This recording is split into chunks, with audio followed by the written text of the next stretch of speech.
I'm David Levin, and this is Pop Goes the Culture, the behind-the-scenes TV stories you wouldn't have known from the people who were there. My guest today is Jasmine Guy, a talented actress whose first TV appearance was as a dancer on the television version of Fame. She's also starred in series such as Showtime's Dead Like Me and Casey Undercover. But she's best known for her time as Whitley Gilbert on the hit sitcom and Cosby Show spinoff, A Different World. I love talking with Jasmine. She's funny and irreverent and bright and just fun to talk to. This conversation took place around 10 years ago, by the way, before the Bill Cosby scandals came to light, when that comedian was still revered as America's dad and loved by all. So please keep that in mind as you watch. In this first of 8 parts, Jasmine and I talked about how she created Whitley on A Different World. She talks about her childhood, but we began chatting about how she got involved with the series A Different World. Well, I auditioned for the show in New York, East Coast girl, and I had just finished doing School Days with Spike Lee. Casting director for School Days called a lot of us in from School Days to audition for A Different World. So I went in, and I had auditioned for A Different World before and had been rejected. So this time I said, I'm not going to be myself because what I am isn't really cutting it. So, you know, I went in like this, and they bought it. They thought that was your real... No, they knew that wasn't my real accent, but when they saw it in the tape in L.A., they didn't know me at all. They didn't know me from Adam. But the New York casting people, Hughes Moss, they knew me. They had seen me on Broadway and stuff, so they were like, you know, oh, she's going in like that? Well, good luck. No. Then I flew out, did the network thing, and I had a Friday... I flew in Friday morning. I had a Friday audition. I had a Saturday audition, and I was at that time given a monologue. Now, mind you, I'd only done the accent with the sides that they had prepared for me, so I was like, oh, I gotta do other words with this accent, and a monologue on the phone. I was like, they're trying to kill me, you know. Did that Monday morning and went into the table read 30 minutes later. I didn't even have time to call my folks and say, I got a TV show, you know. Did you know the accent instinctively? Did you have a coach to help you with it? How did that work? Well, as a young girl, we moved to Atlanta when I was 7. And my first teacher was in the 3rd grade. Her name was Miss Pinkard, and that's how she talked.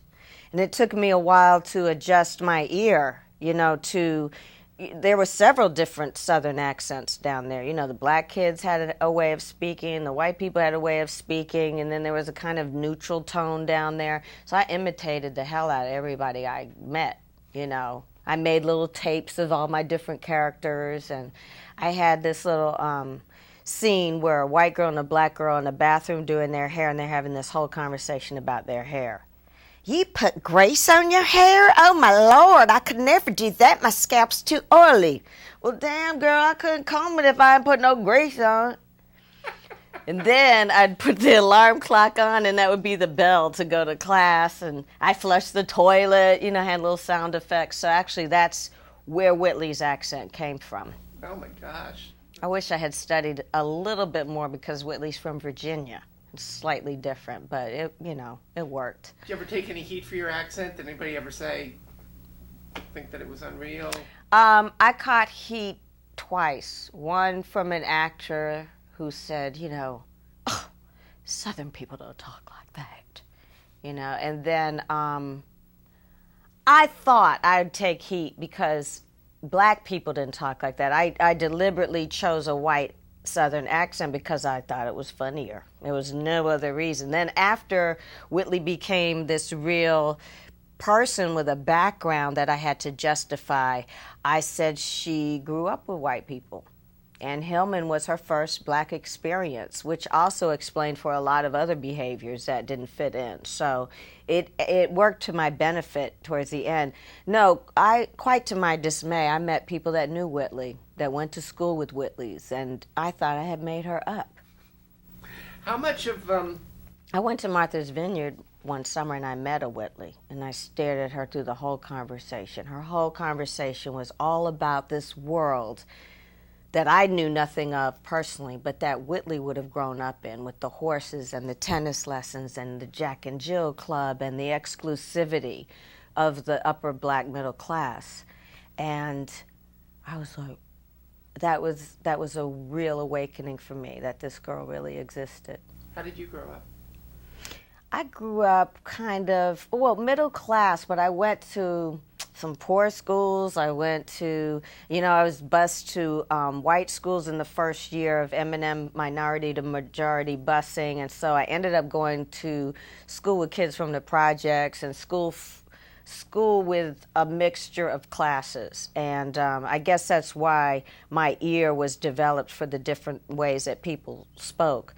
But I had heard of, the exclusive kind of debutante thing that happens in the South, but my mom's from New England, and she just would have no part of Southern rituals. She was anti-ritual, slightly feminist, couldn't do the beauty pageants, couldn't do the, the spectacle of the South. So, we're talking about the 70s, too, where she's very much about her causes. So I knew of it, but I didn't experience it. Kind of had more of an earthy type background.